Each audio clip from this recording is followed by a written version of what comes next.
Bienvenidos a la sección Contraplano del canal Saber de Fundos. El protagonista de este programa es el fotoperiodismo, que sin duda nos deja un testimonio visual de la historia y en no pocos casos es un catalizador del cambio. Y para hablar del fotoperiodismo tenemos a un invitado especial que ha estado durante más de 4 décadas fotografiando y dejando ese testimonio visual de la historia de la provincia de León y que recientemente, pues, utilizando una jerga futbolística, podríamos decir, no es que haya colgado las botas, pero sí que ha colgado las cámaras de fotos, aunque luego nos contará que creo que no es definitivo. Mauricio Peña, bienvenido a Contraplano. Muchas gracias por invitarme. Como te decía, ¿cómo se siente uno tras haber colgado las cámaras? Por lo menos me imagino que solo a nivel profesional. Bueno, en realidad tampoco te creas, no, mi intención no es seguir haciendo fotografías, ¿eh? Yo siempre digo, pongo el mismo ejemplo, yo no conozco ningún albañil que se jubile y vaya haciendo tabiques por la calle. O sea, sí que me gustaría seguir haciendo cosas en concreto que no haya podido hacer por motivos de si estoy haciendo aquí en León una cosa, ha habido cosas fuera de la provincia y tal que me he perdido. Pero vamos, que sí, en principio no necesito desconectar. Empezamos por el final. ¿Cuáles fueron la última o las últimas fotografías que hiciste para el periódico? Pues las últimas fotos que hice fue precisamente la lectura del Día de San Jorge en la Plaza de Botines. Fueron mis últimas fotos publicadas. ¿Algo, Y sí, algo especial al dar al clic o no? no sé, como lo llevaba ya tanto tiempo mascando y tal, no sé qué, pues no, nada especial. Yo para eso no soy muy quejica. Volvemos ahora sí que vamos al inicio. ¿La fotografía encontró a Mauricio Peña o Mauricio Peña fue en búsqueda desde la niñez, desde la adolescencia a la fotografía? Hombre, yo creo que ambas cosas se dieron, ¿no? Yo empecé a hacer fotos, pues yo creo que no llegaba a 11 años. Cuando empecé a revelar mis primeras fotos, yo vivía en la Audiencia, mi padre era el calefactor y en el sótano abajo, en un cuartucho que había, pues con los platos viejos de la cocina, empecé a revelar las primeras fotos. No triunfaba nunca porque se me velaban todas. De hecho, mis primeras fotos que hice fueron con una cámara vieja que encontré por casa, era de formato 6x6 y un día con las propinas la cargué y me fui a hacer en Semana Santa el encuentro del Domingo de Resurrección en la catedral. Y yo hice las fotos, eran 12 fotos el carrete, llegué a casa, abrí el carrete, miré, no vi nada, lo enrollé y lo llevé al día siguiente a Exacta, el lunes, y por la tarde cuando fui a por él me dijeron, está velado, ¿no habrás abierto la cámara? Y dije, no, yo no he abierto la cámara, no he hecho nada de eso. O sea que mis inicios no fueron muy prometedores.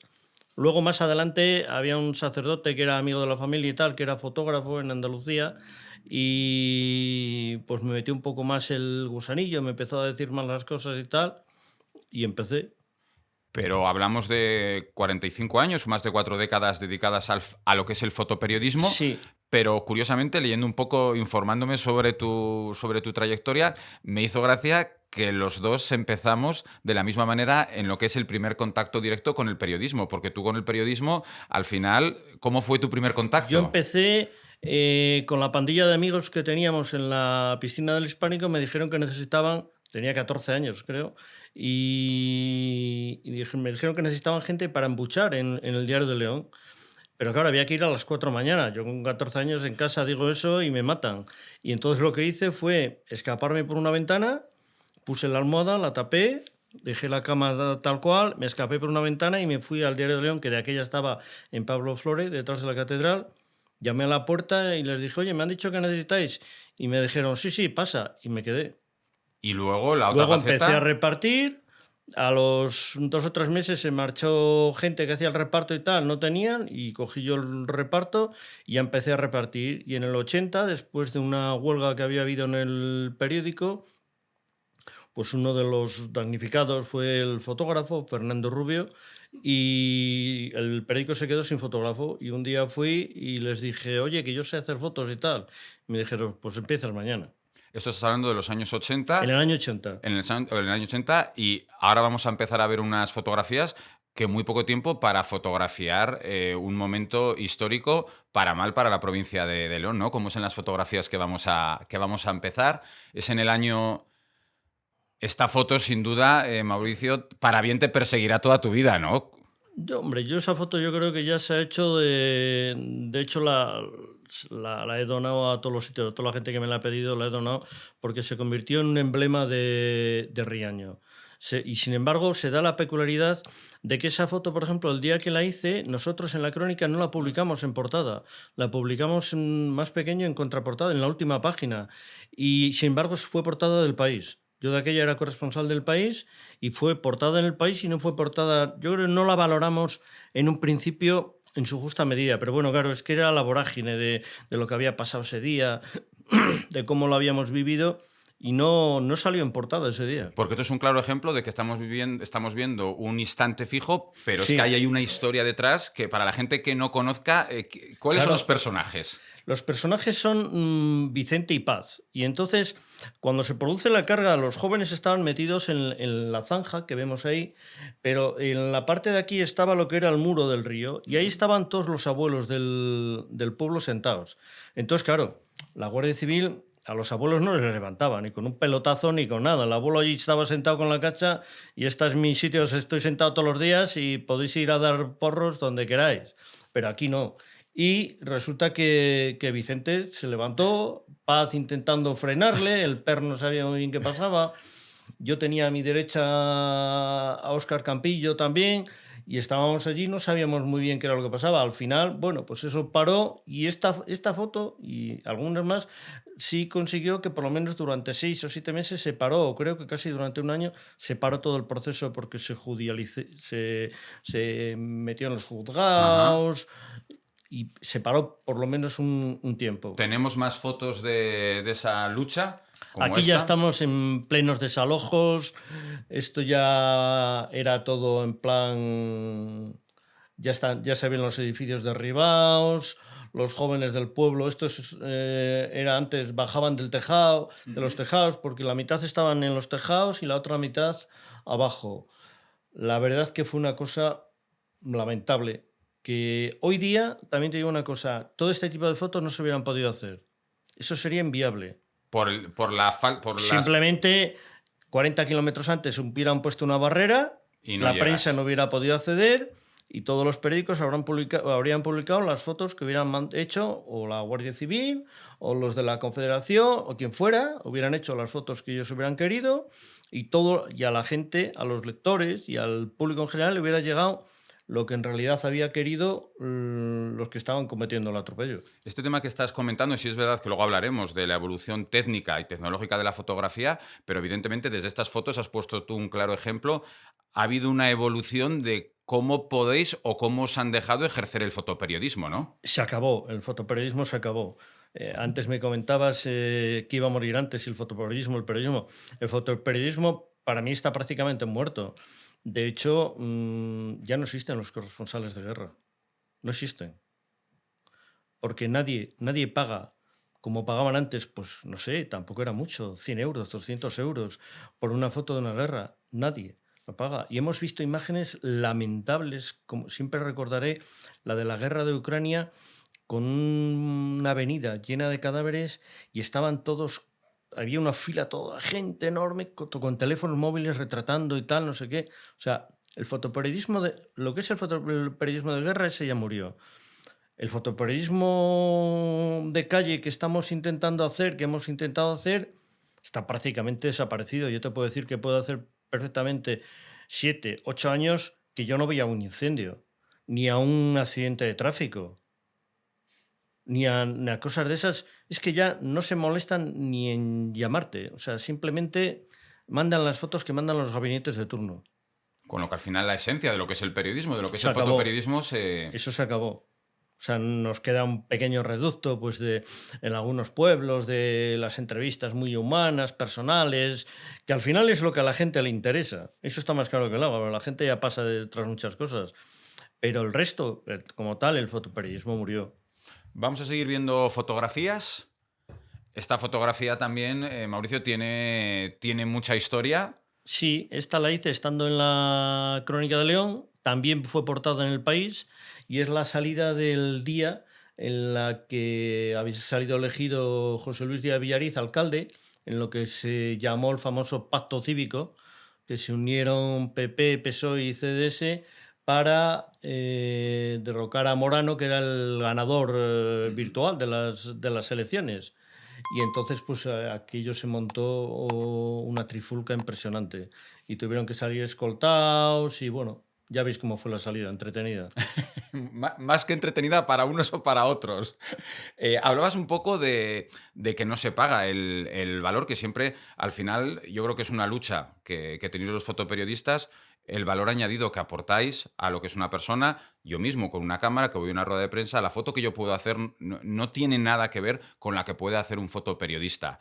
Eh, Pasa lo mismo, por ejemplo, en diferentes eventos. Eso, ¿cuál es el camino para poder, si hay todavía un bote salvavidas al que podemos, para poner el valor añadido de lo que es el fotoperiodista? ¿Cómo podemos explicar No a lo hay. no lo podemos ya? Soy muy pesimista para eso. Sí, No lo hay porque parto de la base de que la gente tampoco quiere informarse ya. pues La gente se informa por redes sociales, por influencers, por lo que es no tengo muy claro que queramos saber la verdad. No lo tengo tan claro, porque yo creo que detrás de una cámara la gente puede tener los mejores teléfonos del mundo, ujú, pero una fotografía siempre tiene dos partes, la cámara y el ojo que la está haciendo.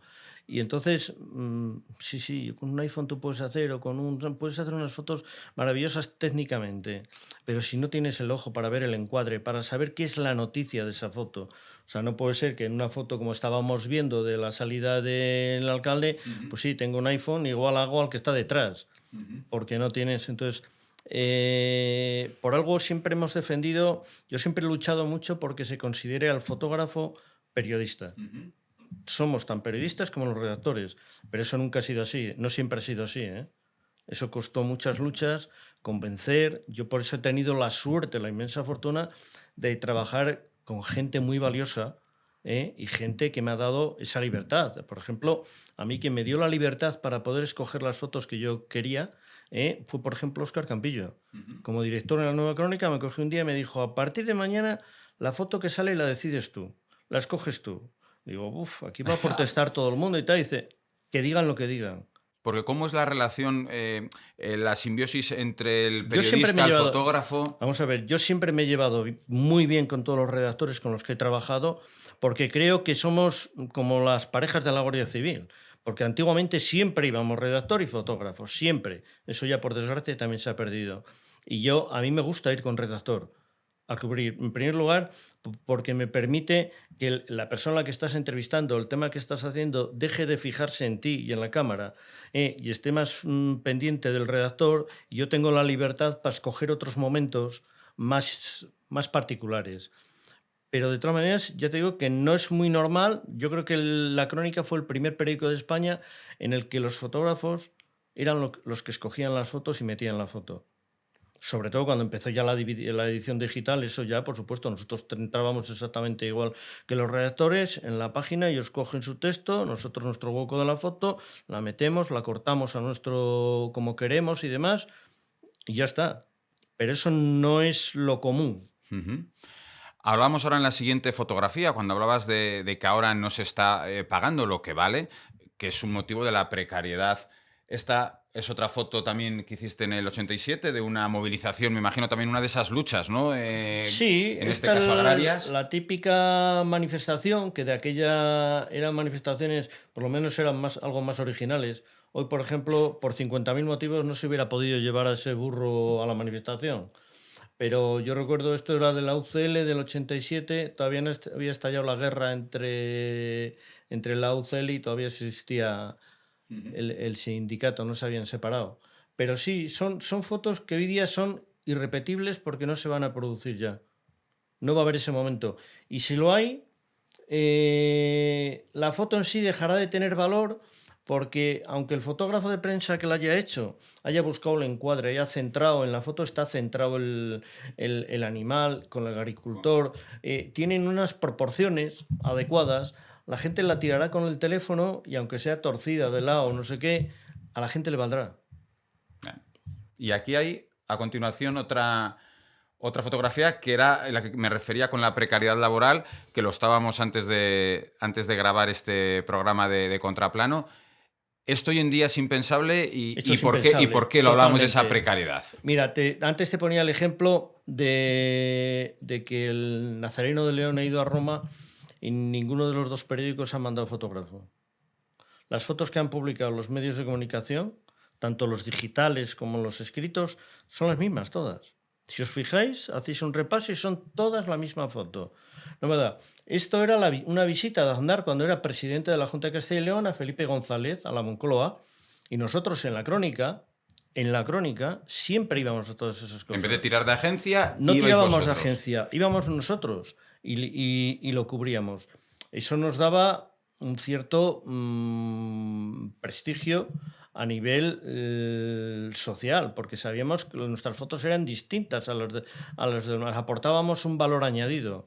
Eso ahora no existe. La crónica estuvo, como yo le llamo, la ascensión de Aznar a los cielos en Sevilla con el Congreso Refundacional, estuvo en la dimisión de Felipe González en el Palacio de Exposiciones, en la elección de Zapatero como secretario general. O sea, por ejemplo, la foto de Zapatero cruzando el paso de cebra para entrar al Palacio de Exposiciones, donde se estaba celebrando el Congreso del PSOE, esa foto es lo que marca un antes y un después en la vida de Zapatero. Entró siendo un diputado normal, un leonés que estaba en Madrid, y salió con escolta, con no sé qué, siendo el futuro presidente del gobierno. Entonces, ese tipo de cosas hoy día son impensables. Primero, porque yo reconozco que económicamente los medios de comunicación ya no tienen la fuerza que pueden tener. Entonces, no pueden permitirse el lujo económicamente de mandar a la gente. Y luego yo pongo un ejemplo, por ejemplo, de lo que cuando te comentaba que la gente ya no quiere informarse. Relevo, el periódico deportivo que hizo el grupo Vocento, dirigido por Oscar Campillo, creó una nueva forma de informar del deporte. No hay cosas que te distraigan, noticias chabacanas, no es un marca o compañía, no, simplemente información de deporte seria, serena, trabajada. Y no ha funcionado No porque ha funcionado porque la gente no quiere informarse ya. es... Hablábamos un poco de esa movilización de Riaño, esas movilizaciones agrarias, pero también, por suerte, no todo siempre firmas derrotas. O sea, hiciste fotografías de derrotas. También hay momentos, me imagino, que épicos, Sí, ¿no? este fue el primer ascenso del Baloncesto León a la ACB. Esto fue en Lugo porque nos habían cerrado el pabellón de deportes en León por tirar objetos a la cancha y demás, lo habían cerrado y se tuvieron que jugar los partidos en Lugo. Y esto forma parte de la historia de León, porque el Baloncesto León consiguió... Tú imagínate cómo será que aquí, de aquí ya éramos dos fotógrafos en el periódico, fuimos los dos a Lugo. Fuimos los dos. Uno se marchó antes de nada más acabar el partido para llegar a León, para cogerles cuando llegaran y tal. O sea, esto hoy día, hombre, con la cultural seguramente sí se podría hacer. Se podría, porque el deporte todavía sí que es algo muy específico y que este tipo, la foto deportiva no es tan fácil de hacer con un teléfono. No No. es tan fácil. Y luego sí que tienes que saber. Para hacer fotos de deporte sí que tienes que saber. Tienes que saber bastante más cosas que con tener una cámara solo que dispare muy bien no te vale. Todavía el deporte puede ser un nicho. De, no sé en los años 90 cómo era ya el sistema de transmisión de fotografías. Yo siendo niño me acuerdo de tener que llevar en Valencia de Don Juan los No, no, aquí no había carretes, ningún sistema de transmisión. Esto era coche rápido coche o coche de rápido. Yo línea. recuerdo que las fotos al país revelaba corriendo, la metía en un sobre, iba corriendo a la estación. El maquinista del tren que iba para Madrid estaba allí en la ventanilla, me acercaba al tren. Hoy día ya no se puede entrar ni en la estación a hacer eso. Entraba, le daba el sobre, él llegaba a Madrid y había un motorista del país esperando para recoger la foto. ¿Cuál fue a nivel técnico, aprovechando en esto de tanto del deporte, cuál fue el momento o el instante o el avance tecnológico que crees que fue más importante para la mejora, por ejemplo, en el tema de la transmisión de las fotografías? Pues cuando, por ejemplo, en F me mandaron desde F un transmisor pequeñito, que eran lo que eran, los habían comprado de segunda mano a la agencia UPI, y eran unos transmisores que eran como un tambor, y entonces tú hacías la foto 18-24, la metías allí, la enganchabas, conectabas el teléfono con unas pinzas y aquello empezaba a girar y transmitía. Y en Madrid, con otro sistema parecido, le salía por una especie de faz la foto. Eso fue un avance impresionante, vamos. Yo todas las de Riaño las transmitía al país y a F con eso. Y luego ya llega Internet, llega correo Llega, electrónico, sí, llega llega revelado correo. digital. Sí, sí, sí. Luego hubo un paso intermedio que era unos famosos maletines en los que teníamos un ordenador portátil y un escáner. Entonces, cuando viajábamos, por ejemplo, en el hotel, montábamos el laboratorio, revelábamos en el baño del hotel, cogías el negativo, lo escaneabas y con el ordenador portátil conectado media hora para cada foto, la mandabas.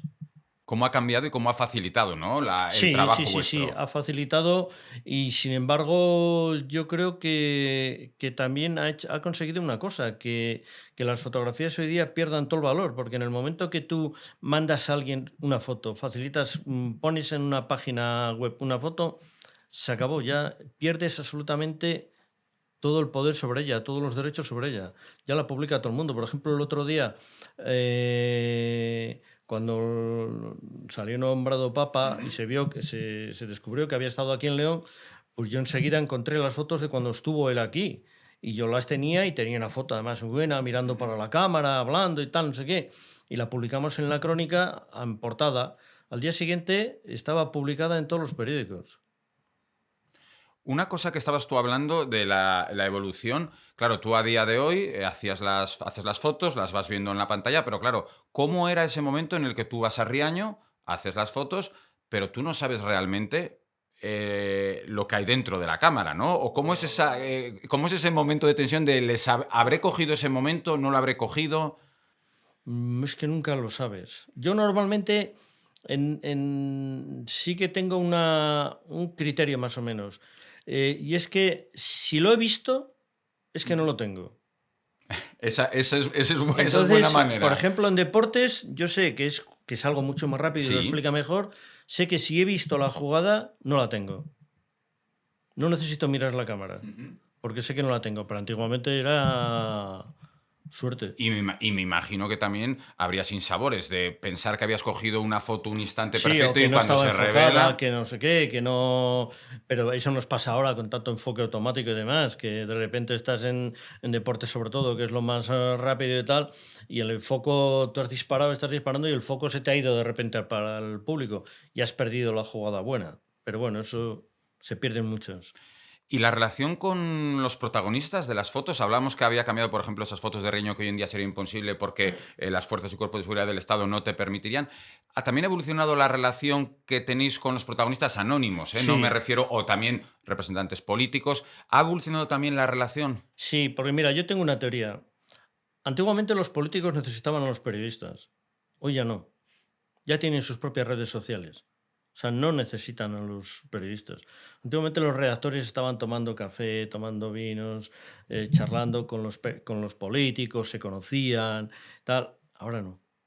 Ahora no, porque los políticos tienen sus propios gabinetes, que son los que se cargan de hacer la promoción, de hacer el marketing, de hacer todo, y ya no son necesarios. Yo creo que algo se torció cuando los periodistas empezaron a asesorar a los políticos y los políticos empezaron a dirigir medios de comunicación, que se dio el hecho. Entonces, esa mezcla no es natural. No es natural. Y yo tengo muy buenos amigos políticos, ¿eh? Ujú. Pero esa mezcla no es natural. Y algo se empezó a torcer Y ahí. ahora tenemos el resultado de esa mezcla. Exactamente.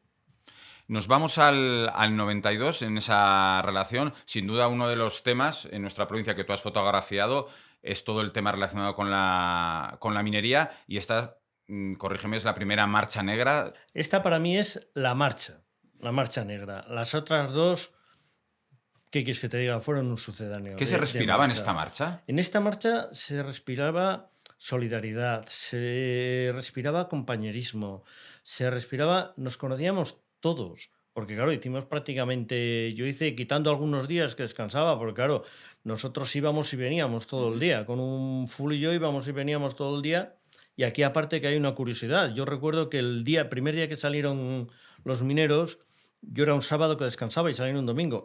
Y me llama a casa Óscar Campillo y me dice, mañana a las 6 de la mañana te paso a buscar por casa.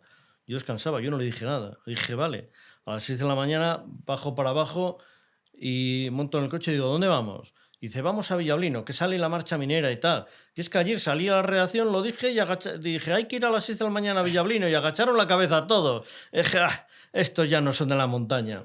Y nos fuimos porque yo creo que nadie la había valorado la magnitud de este acto que iban a hacer, de esta marcha minera. Óscar sí lo había visto. De hecho, él era director general y fue el que fue allí a cubrirla. O sea que, en ese sentido, sí que fuimos pioneros en ver que esto iba adquiriendo cada día que pasaba una magnitud impresionante. Y esta marcha, te voy a explicar para que veas la diferencia entre esta marcha y la última, por Ajá. ejemplo. En esta marcha, cada vez que entraban en un pueblo, todas las señorinas, toda la gente del pueblo salía a aplaudirles, a darles agua. Esto que ves aquí era lo normal. En la última marcha minera iba un tonto en una furgoneta, según entraban los pueblos tirando petardos. La gente se encerraba en casa. Se encerraba en casa. Luego había enfrentamientos entre los mineros. La entrada en Madrid fue de lo más caótica. Los bomberos abriendo a pecho descubierto la marcha. O sea, era algo todo caótico. Lo organizaban los sindicatos asturianos, los leoneses, los de Palencia. Se juntaban con los... Aquello no había... se tenían que separar entre ellos. O sea, no... Aquello no fue... La esencia de esta fue para ti, como tú dices, la marcha. Exactamente. Esta fue la marcha en la que yo creo que la lucha la tenían claro todos. Y porque tenían sus compañeros encerrados en el pozo. Y esta fue la marcha minera. Seguimos viendo fotografías. Esta, sin duda, Otra manifestación de agricultores, que es que ya hoy día ya no hay ni originalidad en las manifestaciones. Esto creo, no, porque este iba directamente le llevaban a comisaría, ¿eh? Sí, no, va directamente. Yo siempre recuerdo que, por ejemplo, a lo que comentábamos antes de que ahora ya hay sitios a los que tú no puedes entrar a hacer fotos, imposible. Yo recuerdo que antes, en la transición, a un fotógrafo en una manifestación le herían, porque estábamos siempre en el medio y siempre te llevabas un palo, un porrazo, normalmente te llevabas un porrazo de las fuerzas de seguridad, que no pasaba nada, es su trabajo, ellos hacían su trabajo y nosotros el nuestro. Y te mandaban al hospital y automáticamente iba el gobernador de turno, el comisario de turno, a pedirte disculpas. Ahora no, ahora te pasa eso y te van a detener directamente para llevarte a comisaría por haber hecho las fotos. Y luego, por ejemplo, otro ejemplo, en la última marcha minera en Madrid, cuando entraron y estaban en una plaza enfrente de los ministerios, allí sentados todos, los mineros tiran petardos. Y los fotógrafos de allí, muchos de los que había, con la camarita de estos nuevos y tal, que no sabían lo que eran los petardos, alguno acabó con la pierna medio destrozada. Pero claro, porque no sabían dónde tenían que ponerse, ni sabían con qué era. Yo creo que la masificación de medios de comunicación también ha influido un poco en la pérdida de calidad. Seguimos viendo una fotografía también que es muy ilustrativa también de los problemas que hemos tenido en esta creo nuestra que tierra. Es el pantano de Barrios de Luna. Creo que es el de Barrios de Luna en una de las sequías más acentuadas que hubo, cuando todavía que aparecían restos de los edificios que cada día van quedando menos, que se van destruyendo y tal. Y bueno, reflejaba un poco lo que era la sequía que estaba padeciendo León. Y seguimos... Esta, sin duda, para mí fue una de las mayores experiencias que tuve en mi vida, porque bajamos a la mina, Óscar Campillo y yo, con Vitorino Alonso, y estuvimos 9 horas abajo en la mina. 9 horas. 9 horas. Porque al final del todo, cuando lo habíamos visto, porque esta mina era la mina más avanzada de Europa, porque estaba toda mecanizada. Y entonces, esto que vemos ahora es el minero extrayendo el carbón, pero los tajos normales de la mina estaban mecanizados y eran unos cepillos que estaban el carbón. Y yo, al acabar ya la visita y tal, ya casi le dije, pero Victorino, yo no he visto ningún minero sacando carbón. Y dice, espera, que te llevo al tajo de los castigados, en plan de coña. Y los llevaba al tajo yo impresionado, porque por este lado donde yo estoy haciendo la foto es la cinta transportadora donde tiraban el carbón. Ajá.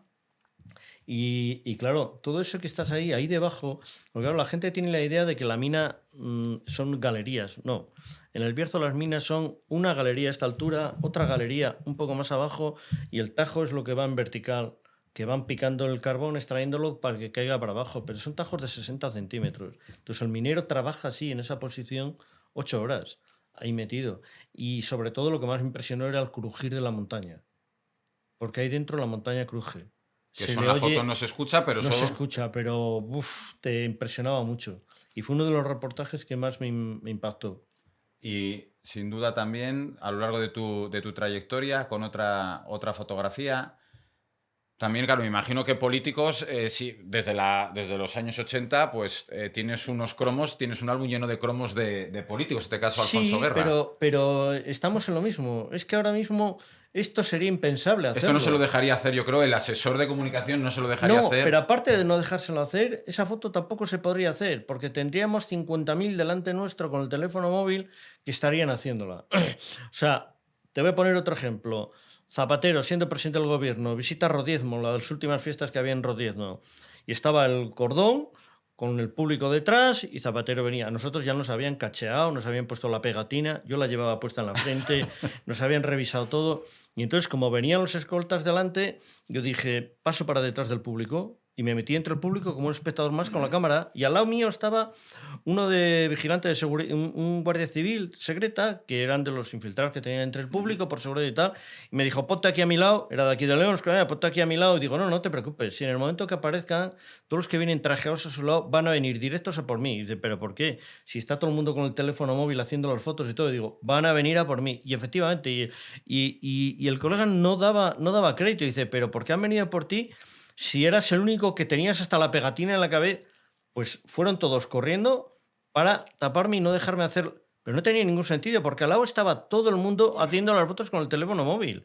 Y sin embargo, el profesional que estaba allí no podía hacerla. Me ha llamado la atención en esta interesante conversación que estamos teniendo contigo en Contraplano.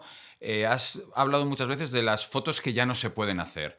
Y mi pregunta va por ahí. Por ejemplo, y esto ya no hay que ir a la década de los 80, de los 90, ¿cuántas fotos se quedaron sin hacer durante la pandemia?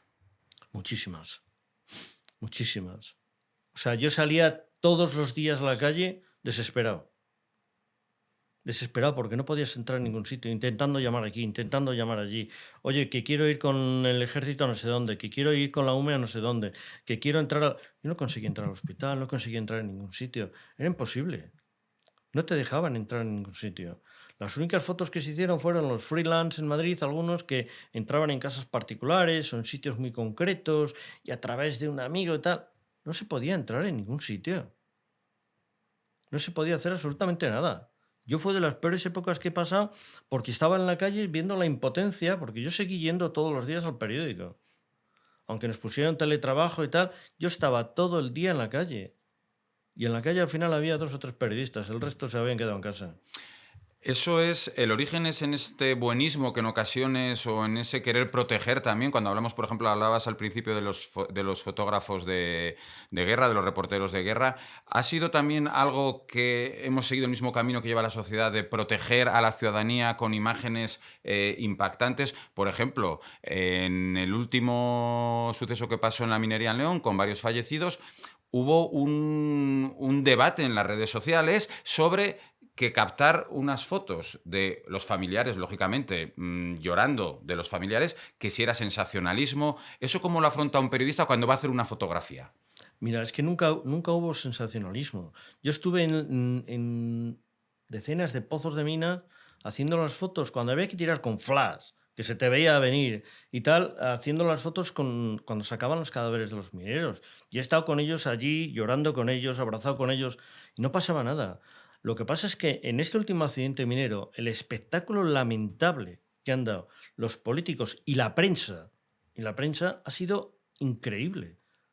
O sea, los políticos, yo estuve en el entierro de Torre del Bierzo y era una cosa que era increíble. Tú tenías todos los políticos aquí agrupados, los de un partido aquí y los de otro aquí, separados hasta en eso, todos de negro, llorando, de luto. O sea, yo no daba crédito y aquí estaba la familia, los del pueblo, normal, llorados, llorando porque se habían muerto los que de verdad sentían y tal, pero ellos estaban a lo suyo. Y ellos también. Y luego arriba en la iglesia había la marabunta de cámaras de televisión, de teléfonos móviles, porque el problema es la inmediatez que se les exige a los redactores ahora. Y entonces tú tienes un fotógrafo y un fotógrafo allí haciendo las fotos, pero hay dos redactores a la vez a tu lado con el teléfono también. Entonces, si sumas 3 o 4 por cada medio de comunicación que va, al final tienes 40 o 50 arriba. ¿Y qué pasó? Yo bajé para abajo, estaba también Manu Bravo, una leyenda del fotoperiodismo de guerra y tal.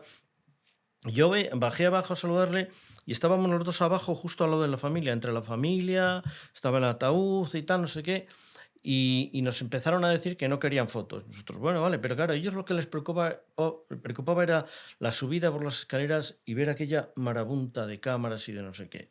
Luego decía, no, es que vosotros bajasteis y no sé qué. No, la marabunta. ¿Sabes lo que pasó? Que subió el féretro, yo me aparté, no saqué fotos prácticamente en la subida, y en la salida ya se había marchado la mitad y habíamos quedado 3 fotógrafos.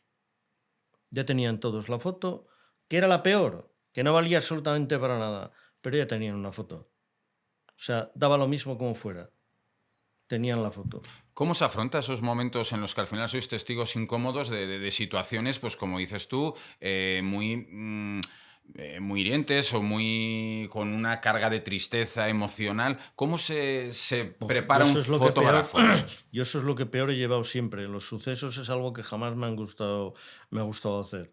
Siempre lo he llevado muy mal. Porque yo recuerdo, por ejemplo, hablando de minería, en uno de los últimos, pues allá de los 80 y tantos, un accidente minero de estos que hubo, claro, que fui, pues claro, allí era de noche total, porque igual les sacaban a las 4 de la mañana, llevamos allí desde las 3 de la tarde a pie de mina, como los demás mineros. Claro, no era como las cámaras de ahora que puedes tirar en silencio sin que se den cuenta. No, no, ahí tienes que pegar flashazo, no sé qué. Y yo la verdad es que tiraba la foto, sacaba el flashazo, pero luego empezaban a cantar el Santa Bárbara bendita y terminaba llorando con ellos.